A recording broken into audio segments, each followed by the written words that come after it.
Good morning, Miss May. Good morning po. Let's wait for the others to come.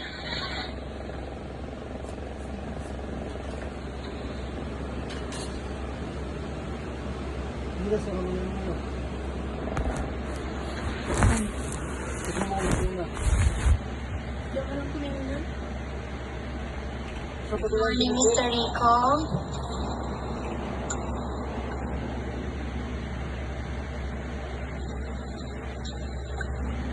Good morning, Miss Jasmine. And Miss Eden.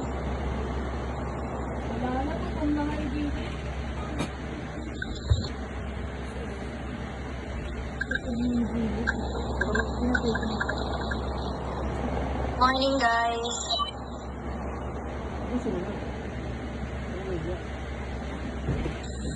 Good morning. Morning, Miss Andaya.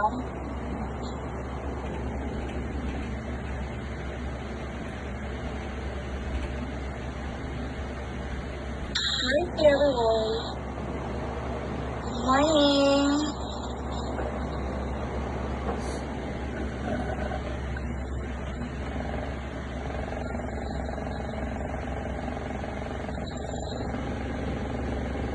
Good morning, everyone. Good morning po. So, overall, Morning, guys. kompleto na ba tayo? Yes, ma'am. So, before we start our meeting, I would like to let's have a prayer first. Miss Julia, please lead the prayer. Let's bow our head in the name of the Father, the Son, and the Holy Spirit.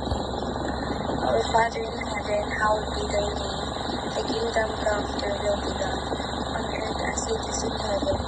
Give us this day our daily bread, and forgive us our trespasses, as we forgive those who trespass against us. Do not bring us to the test, but deliver us from evil.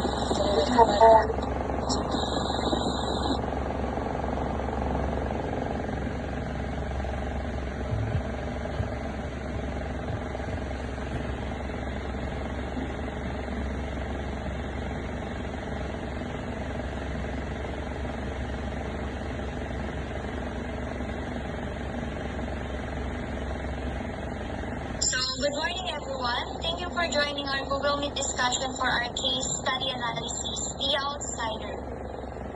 Today, we will be discussing the key points of our case, sharing our insights, and ensuring that the presentation is well structured and cohesive. Before we begin, let's do a quick roll call to make sure everyone is here. Please confirm your attendance by turning on your mic and say present. First off, Miss BALTAZAR Frances. Julia, present. Miss CAMPO and May. Present. BAMUNDE CEDRICK. Present. Mr. AGUILLON RICO ENRILY. Present. Mr. BERMOY ROGELIO Jr. Present. Miss AGAS FRANCESKA. Present. Miss ANDAYA SHAINALYN. Present. And that, last but not the least, Mr. CASTILLO IVHAN. Present.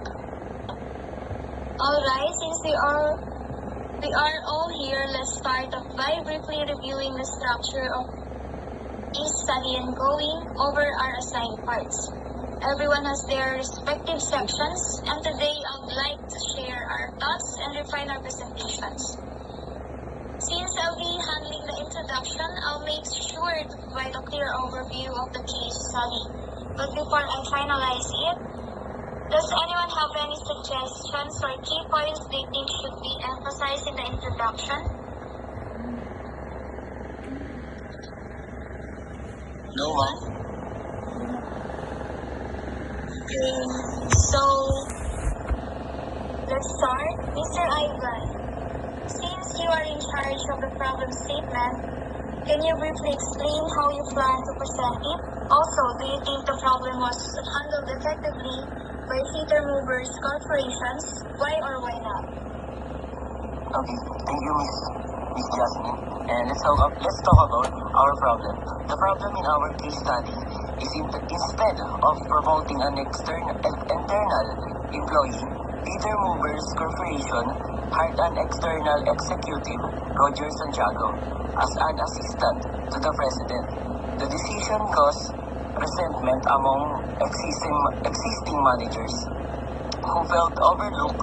Initially, Santiago faced resistance and struggles to gather necessary information affecting his role. However, his initiative led to operational improvements and over time, he gained acceptance, eventually being promoted to vice president. And that's all, Miss Jasmine. Rogelio and Cedrick, you both work on the case facts. Can you summarize the key points you included? Also, do you think there are any additional details that should be emphasized to strengthen our analysis? Mr. Rogelio?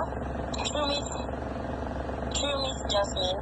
Here are the key facts of the case. Peter Movers Corporation expanded its construction and trading operation, requiring new executives. The company hired Roger Santiago, a non-technical external executive, as an assistant to the president. Santiago's role involved analyzing manpower programs and cost-related activities. Existing managers believe an internal candidate should have been promoted instead. Santiago struggled usually due to resistance from line managers who withheld critical information. Despite challenges, he implemented managerial programs that improved operations and profitability. Over time, his leadership and contributions were recognized, leading to his promotion to vice president. That's all, Miss Jasmine. Okay, thank you, Mr. Rogelio and Mr. Cedrick. Next, Mr. RICO, Miss Francesca, and Miss SHAINALYN. Let's talk about our alternative solutions. What challenges do you think could arise if Peter Movers Corporation had implemented or recommended actions? Also, how do you think this solution would have affected employee morally? Mr. RICO? Thank you, Miss Jasmine. Our ACA, alternative action of alternative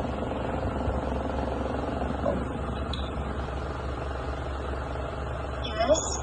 I'm sorry. Again, our ACA or alternative course of action suggests that instead of directly hiring an external candidate, Peter Movers Corporation could have considered an internal development program to prepare existing employees for executive positions. This approach would have addressed the concern of older managers who felt bypassed and promoted a more inclusive and merit-based culture.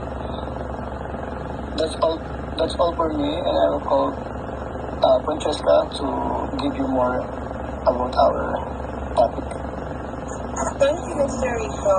Right, so as RICO tackles the alternative course of action on our statement of problem, I would like to elaborate it further by listing recommended actions such as, first, internal job posting. So when we say internal job posting, it refers to the process of advertising job openings within an organization or existing employees before considering or hiring external candidates.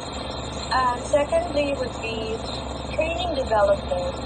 So it refers to the systematic process of enhancing the skills, knowledge, and performance of employees to meet the current and future needs of an organization. This involves a range of activities such as workshops, seminars, coaching, mentoring, and online courses designed to bridge the gap between an employee's current abilities and the requirements for the role. Third one would be succession planning. So it is a strategic process that identifies, develops, and prepares future leaders to replace key personnel in an organization, ensuring continuity and minimizing disruption. And the fourth is called mentorship program, wherein it is an structured initiative that pairs experienced professionals with less experienced individuals, or what we call newbies today, to provide guidance, support, and development opportunities. And the last one would be performance-based promotion. So, this one is a meritocratic approach to career advancement where employees are promoted based on their individual performance, achievements, and contributions to the organization. And this approach focuses on objective criteria such as meeting or exceeding performance targets, demonstrating exceptional skills or competencies, and taking on additional responsibilities. That's all for me. Any opinion? Thank you, Ms. Jasmine. If these steps had been taken, it could have minimized resistance from employees and improved overall morale. It would have also ensured a smoother transition instead of causing initial conflicts like what happened with Rogers and Chago. So, thank you. Mr. Denver and Ms. Evan, your section discusses the key issues in the case. In your opinion, what was the most critical challenge that Rogers and Chago faced? Also, do you think that his leadership style played a significant role in the outcome? Now, let's analyze the case. One of the main challenges was the hiring decision made by Peter Movers Corporation. Instead of promoting internally, they hired Rogers and Chago from the outside of the company. This caused dissatisfaction among the employees as they felt overlooked and demotivated. Older managers were also resistant to Santiago's leadership because he lacked of technical background. As a result, he struggled to gain their cooperation, making his transition into the company more difficult. Despite these challenges, Santiago proved himself by introducing new management programs that improved company's operation. He also implemented a better compensation system which benefit to employees. Over time, his leadership gained acceptance and he was promoted to vice president. This case shows that while external hiring can bring fresh ideas, it also can cause internal conflict. Companies should have fair promotion policies to maintain a moral, and good communication is also a crucial when new hires and existing employees are working together. Transitions become smoother and more effective. That's all as my part. To maintain employee motivation while benefiting from external expertise, company must balance internal promotion and external hiring carefully. Companies should balance internal promotion to motivate employees and external hiring to bring in new skills and ideas. This approach ensures growth, innovation, and employee satisfaction. So, thank you, Mr. Denver and Ms. Evan. Julia and I handled the recommendations and conclusion. Before we finalize it, does anyone have any additional insights or suggestions to make our recommendations stronger?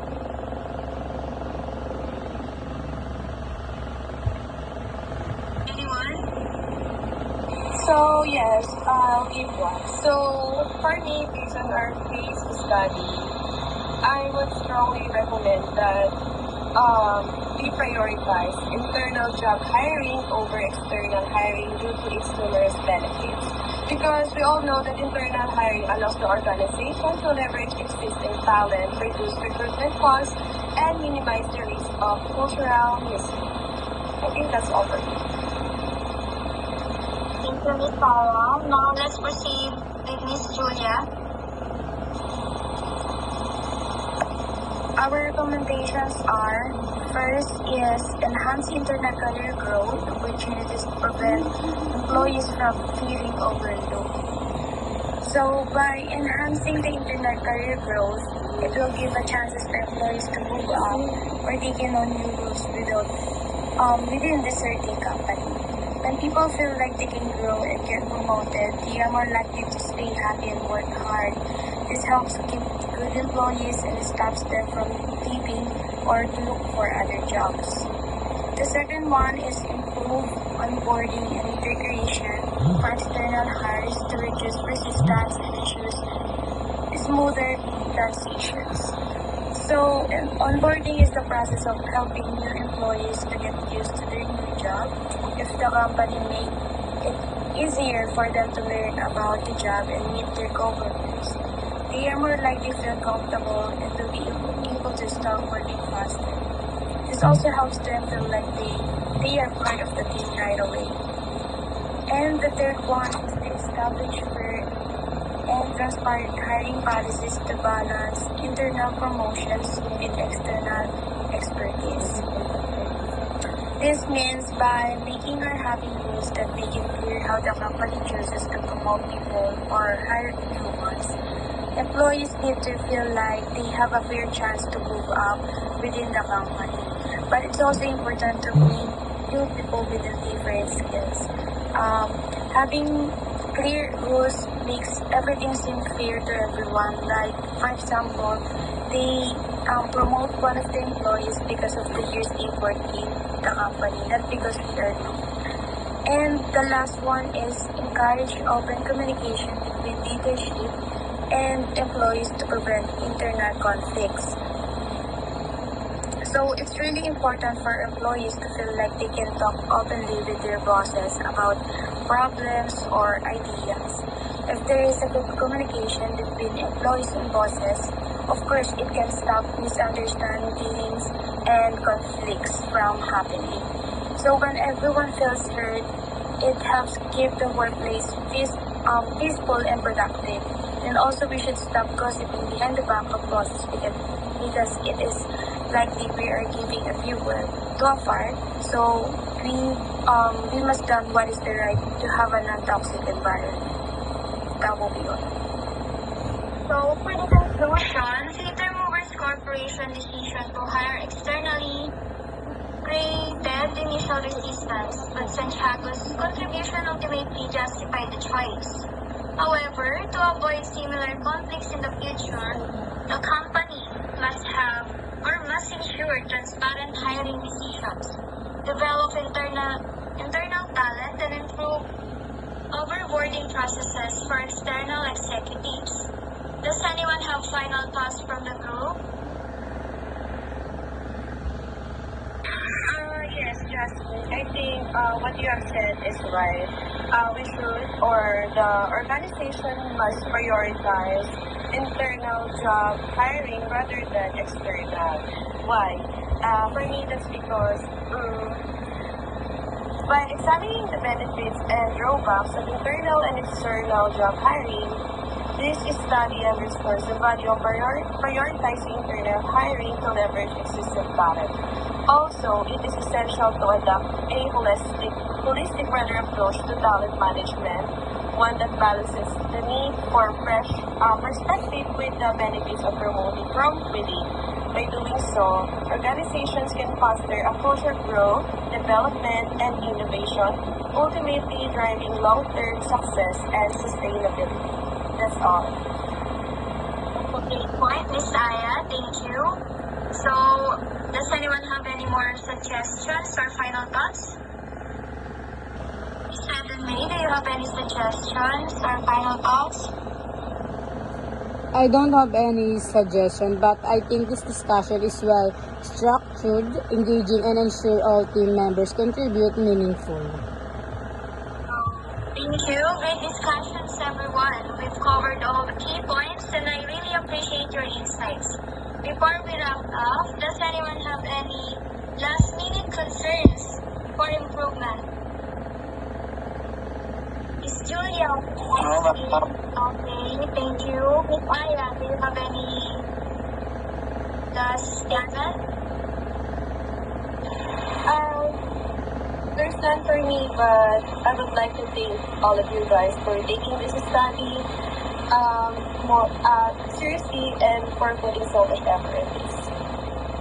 So, alright, if there are no further comments, let's ensure that we all prepare for the presentation next week. Please review your sections once more and let's aim for smooth and well-coordinated delivery. Thank you all for your time and effort. See you at the presentation. See you. Thank you. Thank you.